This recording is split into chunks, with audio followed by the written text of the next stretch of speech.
Welcome to this live broadcast. This is News Now by TV47, where we tell you all the stories that are making headlines right now, and it starts now with the highlights. The highlights. DP Gachagua attends the memorial service of Mai Mahiu flood victims as tens later rest. One cry emerges from despair: never again. Also, the embattled Agriculture CS Mithika Linturi cross-examined as his impeachment hearing continues. In an ironic twist, this comes as the special Fertilizer conference happens in Kenya. And the government plans to extend second term over time lost due to floods. Now, my name is Hibak Saeed, and to start us off, Kenyan nurses have been lauded following their dedication to continue serving patients even during the doctor strike crisis that has paralyzed the entire nation for months. Speaking today during the marking of International Nurses Week 2024 held at Kenyatta University Teaching Referral and Research Hospital, Mama Tessie Musalia Mudavadi urged nurses to take advantage of the over 20,000 jobs the Kenyan government is creating abroad and use that opportunity to further their careers. She also thanked the doctors and the Kenya Kwanza government for coming into an agreement to end the strike at the relief of the suffering patients. Engagement in business, political, academic, and other leaderships in the society to shape up the global region and industrial agendas.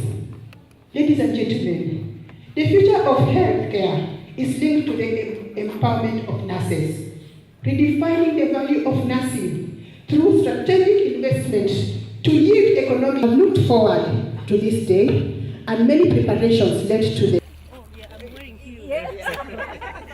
Right, and Interior Cabinet Secretary Kithure Kindiki has been termed as the most responsive CS of 2023 at 31%, with Transport Cabinet Secretary Kipchumba Murkomen and National Treasury and Planning Cabinet Secretary Njuguna Ndung'u following with 27% and 11% respectively.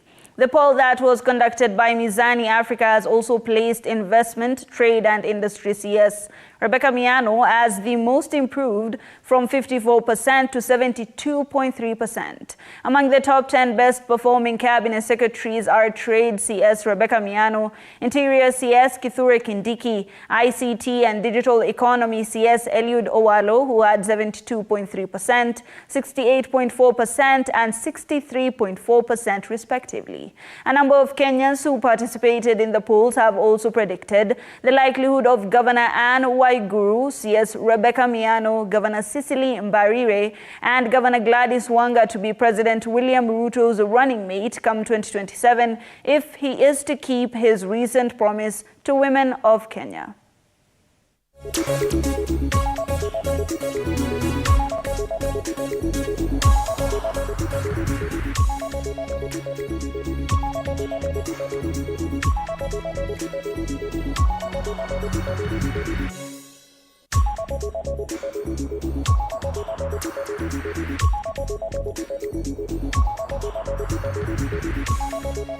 Now, in a bold move, Kapenguria constituency Member of Parliament Samuel Moroto has called on the government to take decisive action against suspects implicated in the fertilizer saga, citing the dire consequences of this scandal on agricultural productivity and food security. Representing the constituents of the farming region, Moroto emphasized the need for accountability and justice in the wake of the fertilizer scandal that has rocked the agricultural sector. Now, the call by MP Moroto reflects growing public concern over the integrity of agricultural input distribution systems and the need for greater oversight and regulation. Imekuja parliament, basi tukasema kwamba kuna democracy. Ili huyu jamaa uwe free, mtu asiseme kwamba yeye ndiye alileta hii mbolea gushi, yeye ndiye alifanya hii maneno mengine hii. Basi tukatengeneza committee, members of parliament, tena ni wale wazee, tena ni wale technocrats ya sheria, most of them ndio wanaenda sasa kukaa na yeye chini wanachunguza hii na wataleta report parliament. Kwa hivyo hajafika mwisho, na si Linturi peke yake. Ikiwa kuna watu walicheza naye tena, unajua mpaka upate hiyo kitu gushi, lazima mkono wa serikali pia iko ndani. Lazima iulizwe ilikujaje mpaka ikatokea hapa hivi. Kwa hivyo kuna wale wafanya biashara wenye wako na urafiki na serikali ndio wanafanya vitu kama hiyo. Sio Linturi. Linturi hawezi kwenda na kuorder na kuleta letini. Kuna wale supplier ndio lazima baadaye chunguzwe. President William Ruto continues to laud the e-voucher system used to distribute the alleged scandalous subsidized fertilizer in the country, saying the project has increased maize yields from 40 million bags to 67 million bags in 1.5 years. While officially launching the Nairobi Declaration at KICC, a document that will guide the continent into achieving food security through increased fertilizer use, the president lobbied other attending African presidents to focus on improving agricultural yields for exports, hinting that this might push for the renewing of the African Growth and Opportunity Act (AGOA) with the US, an agreement that the world superpower has shown reservations of extending after it expires next year.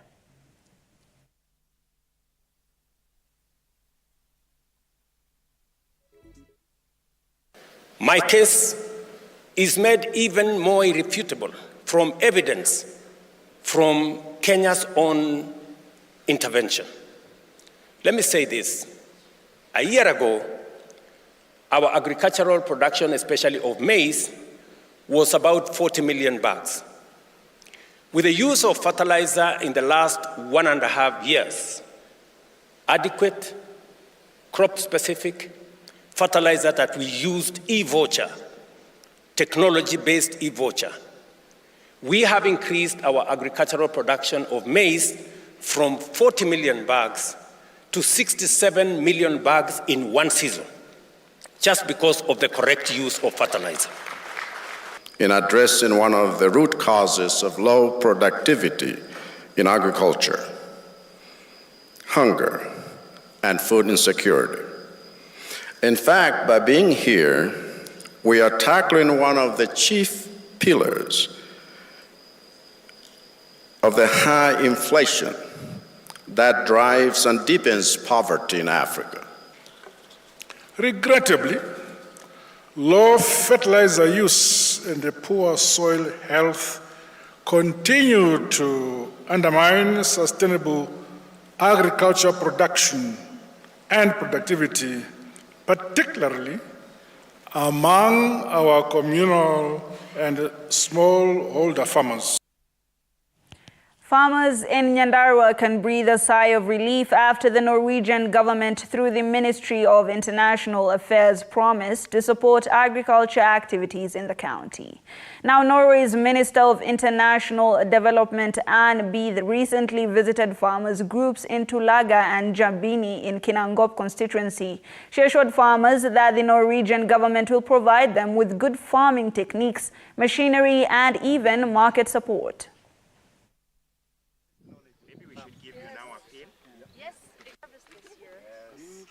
We support soil health in Africa in many ways, through cooperation with AUDA-NEPAD, for instance, through policy work together with the African Union, but also here on national level in Kenya, by investing in programs that help scale up climate-smart agriculture for small-scale farmers. Because we know that done in the right way, we can both increase productivity, which means increased income for the farmer, but also, building the quality of the soil. Some fertilizers, as much as they are adding fertility, they do add acidity to the soil. So soil acidity is one area. And in drier areas, we usually get soil, drying up to a level where it cannot produce. So all this is looked at comprehensively. And in the in this conference, we are also getting international best practices, technology transfer, and sharing of ideas, so that we make the best out of this. Because when the farmers come together as in the cooperative, they order in bulk, they are able to get a better price than when they go to the shop nearby in there. So it addresses it. Elsewhere, the government has been urged to set aside a special fund to help children who require to undergo cochlear implant surgeries. This call has been made by businessman Kinyua Wairitu, who has organized a funds drive targeting 6 counties to support children with hearing impairment. Speaking while he started his journey by road to South Africa, Kinyua says that the high cost of conducting cochlear surgeries in Kenya has resulted to many children being deaf. In Kenya, statistics indicate that at least 3,000 children are born deaf each year, yet very few health facilities conduct cochlear surgery services. Kinyua plans to collect at least 5 million Kenyan shillings through his journey, even as he advises parents to have their babies undergo screening at birth so that they do not end up missing out on currently available interventions.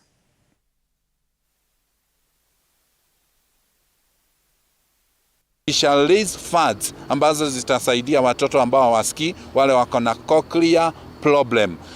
Tutafanya kadhaa waweze kutibiwa. So wherever you are, you can support this mission because I believe it is possible. Wakati mahali tumefika katika maisha, kuna watu tunaweza fanya waishi maisha mazuri kwa sababu yetu. And that's why we are sacrificing ourselves. All over the journey, I will be giving people opportunity to raise. And I will be telling them how much I have raised when I'm in Dodoma, how much I have raised when I'm in Zambia, so that when I'm coming back, the funds will be enough, because I am targeting to raise only 5 million. Right. Health County Executive Member of Machakos, Daniel Yumbia, stated that there is great need for genuine cooperation between the county government and the national government to ensure that doctors and health workers' strike are avoided in the near future. Yumbia added that involvement of politics in the health sector has contributed to the problem and led to the suffering of many Kenyans. I want to assure you of my total support. I appreciate what you do. Jambo la pili ni kwamba mmejitolea wakati wa strike. Wakati ambapo tunangangana na madaktari na clinical officers na watu wa lab kuwabembeleza warudi kazini, na tumewabembeleza ya kutosha. Nimekuwa kwa committee na saa hii inaitwa mkutano 230 KICC, lakini utaendelea na mimi niko hapa mpaka tumalize. Ni kwamba nyinyi mliamua kwamba hamtawacha wagonjwa wenu, because wakati ambapo mlikuwa mnazungumza, there is that personal attachment with your patients. You say my patient, yule mgonjwa wangu, hata umtaji kwa jina. Hiyo ni kuonesha kwamba ile attachment mko nayo kwa wagonjwa amunge waacha kamwe. Kwa hivyo mkaamua nyinyi mtaendelea kuwatibu.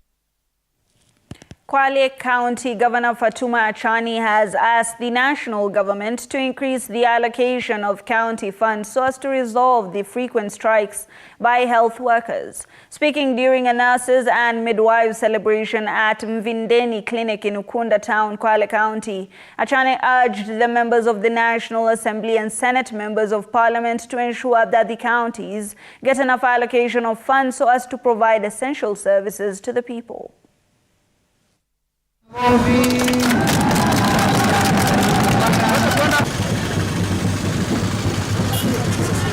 Hatutosita kama governors na nikiwa gavana wa jimbo la Kwale kuuliza serikali ya kitaifa waongeze mgao wa counties.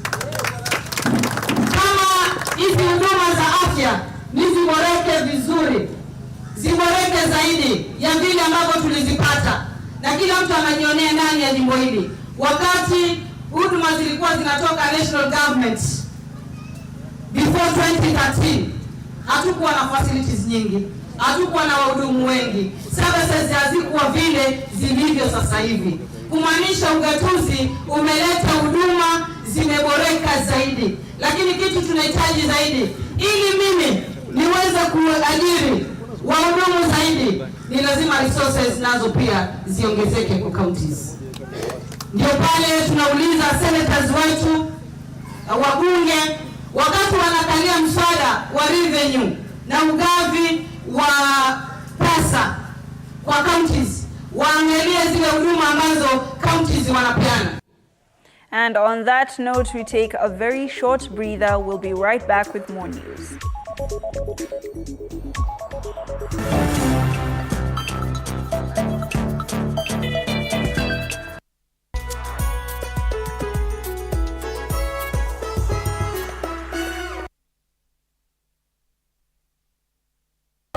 Kenya Revenue Authority, KRA, reminds all business owners, including those who are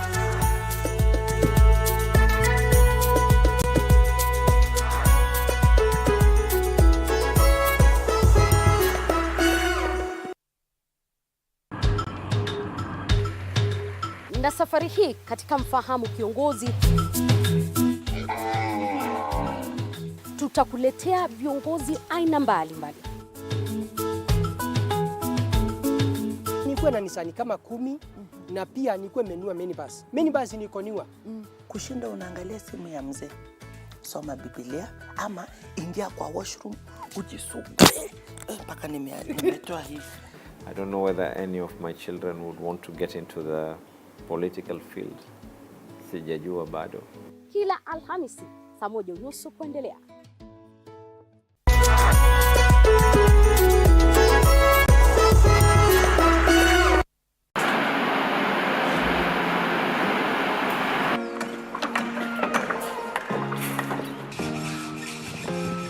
Join us on a journey through the concrete jungles and rising skylines, where every beam, every nail tells a story of progress and vision. In every aspect of life, you know, you have to look at several dynamics. From groundbreaking. Nowadays with the tech, you can check on different websites or you check online and you can see some inspiration. So at least that one would be a direction already. I'll know like what kind of style you're going for.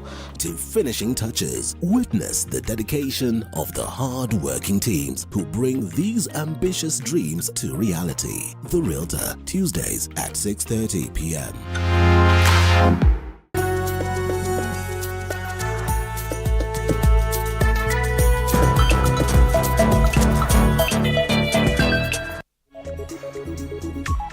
Welcome back.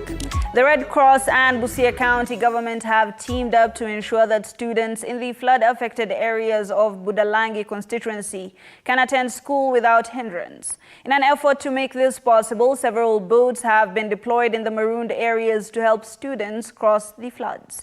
During the donation of food and basic items in Samia constituency, Patrick Luwango, a Busia branch Red Cross official, revealed the extent of their joint efforts in Busia. The deployment of boats is a testament to their collective determination to help the affected students resume their learning without any delay. But we are going to solve this problem. Lands kama Buluani yote imekuwa submerged, community are trapped there, so ni muhimu kufika kwa hizo highland ndio sio rahisi, na tume alert on the Coast Guard through the office of the DCC and the county commissioner. The Red Cross boat pia engine yenye imefika hapo, everything has been put on standby for evacuation and life saving. We know schools are opening on Monday. We have asked the parents to ensure the students or the pupils go back to school. Whichever place they are, we have asked them to join any school in wherever they have been housed, so that on Monday no student misses out. Shule eneo bunge la Samia ni mashule 10 which have been affected. Classrooms affected, toilets are sunk, and also some classrooms have been already wet. Watoto wanakaribia kurudi shule sasa. Tumeangalia kwamba kuna watoto wamekwama upande ule mwingine, boti ziko ambazo wanaweza kusaidika kuenda shuleni. Kuna wagonjwa hata wale wanaathirika na upande wa HIV ili waendelee kupata madawa zao. Watoto wadogo wanafaa kuendelea kupata chanjo. Watu wetu waweze kuendelea na maisha yao hata wakiwa wameathirika na maji. Now, the cost of rapid test kits in the country is set to reduce after the launch of the state-of-the-art rapid test kit production facility in Kilifi. The facility is set to produce 20 million test kits a month for HIV, malaria, hepatitis B, C, dengue fever, and syphilis, among others. This is a result of the partnership between USAID and Revital Healthcare. Speaking after the launch, KEMRI Director General Elijah Songok has welcomed the initiative, as the research institute will have a local supply of kits that they use for research. Also, the high cost of importing test kits has seen the research process taking more time and the whole process being costlier. The institute has already signed an MOU with Revital for the supply of kits, and KEMRI will support them in the evaluation and testing of microorganisms. Company Revital imekuwa mzuri kwetu sasa kwa sababu tumesign agreement au MOU na hawa ya kuwa ile vitu tunatengeneza tupata kutoa research kwa KEMRI kama hiyo diagnostic kits, hawa ndio watakutengenezea en masse. So hiyo ni ya kwanza.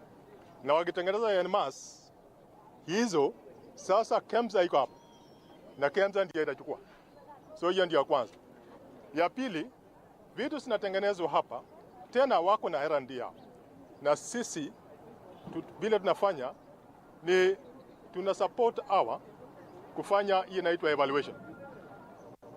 So evaluation ni kuangalia kuwa ukiona sasa malaria, ukiona hepatitis, kuna types au genotypes au characteristics yao katika nchi ya Kenya, na tuna test kuangalia ya kuwa iko na sensitive ama specific kwa hizo